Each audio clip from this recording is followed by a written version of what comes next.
Hoje daremos continuidade ao nosso conteúdo Equações do segundo grau. Como a gente comentou na aula passada, nós vamos ficar alguns módulos trabalhando este tema por ser extremamente importante para nós. Nós já vimos que as equações do segundo grau são aquelas equações que possuem grau 2. E vimos também alguns tipos de resolução no módulo passado. Também observamos a relação que existe entre os trinômios quadrados perfeitos e as equações do segundo grau.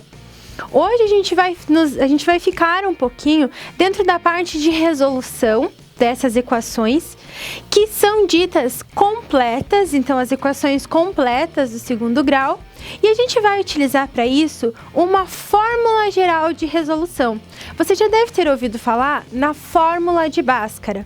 Então, hoje a gente vai aprender a aplicar, vamos ver vários exemplos e ainda vamos entender um pouquinho sobre os problemas em que aparecem as equações do segundo grau e a gente vai ter que interpretar para tentar resolver isso dentro da fórmula de Bhaskara, das equações do segundo grau. Ok? Então, nós vamos pensar primeiro como a gente vai encontrar essa nossa fórmula de Bhaskara. Sempre a gente vai tentar entender a fórmula de Bhaskara como a fórmula geral de resolução. Ela pode ser aplicada tanto para equações completas como equações incompletas. Então, qualquer tipo de equação de segundo grau pode ser aplicada dentro da fórmula de Bhaskara. Nessa fórmula de Bhaskara, a gente vai usar aqueles elementos que a gente estava falando no módulo passado, do A, do B e do C, que a gente encontra lá dentro da equação de segundo grau. E é com esses valores que a gente vai, então, aplicar dentro da nossa fórmula.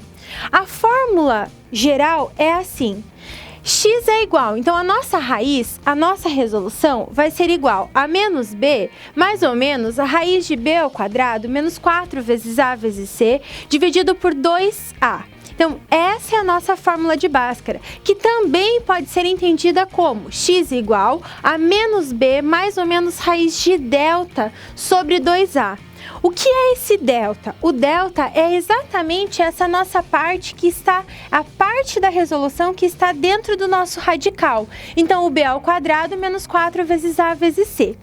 Por que a gente tem esses dois modelos da fórmula de Bhaskara? Algumas pessoas, alguns alunos, preferem resolver esse delta, essa parte da nossa resolução separado, porque é analisando esse delta que a gente vai conseguir concluir o que vai acontecer com as nossas raízes. Então, você pode tomar como liberdade de escolher qual das duas opções você quer trabalhar, certo? Quando você quer apenas analisar o delta, você só vai resolver o delta, não precisa resolver toda a fórmula de Bhaskara. É por isso que a gente pode separar também.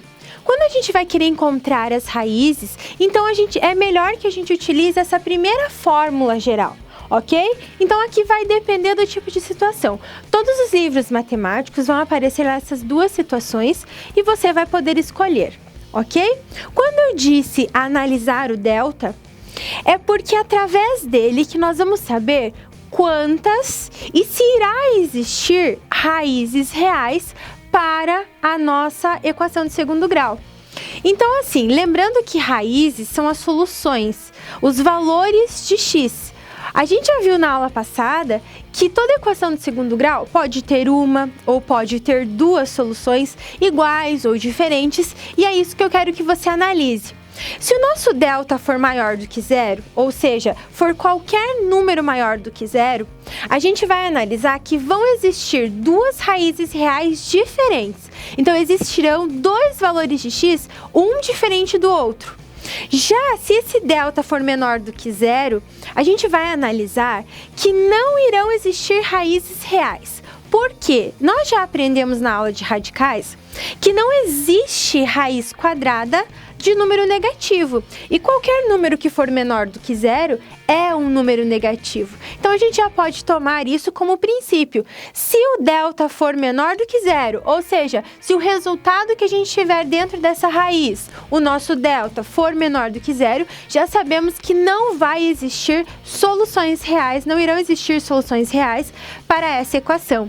E se o nosso delta for igual a zero, a gente vai entender que vão existir duas raízes reais e iguais, ou seja, se uma é 3, a outra também é 3, que foi o caso lá dos trinômios quadrados perfeitos que a gente viu na aula passada.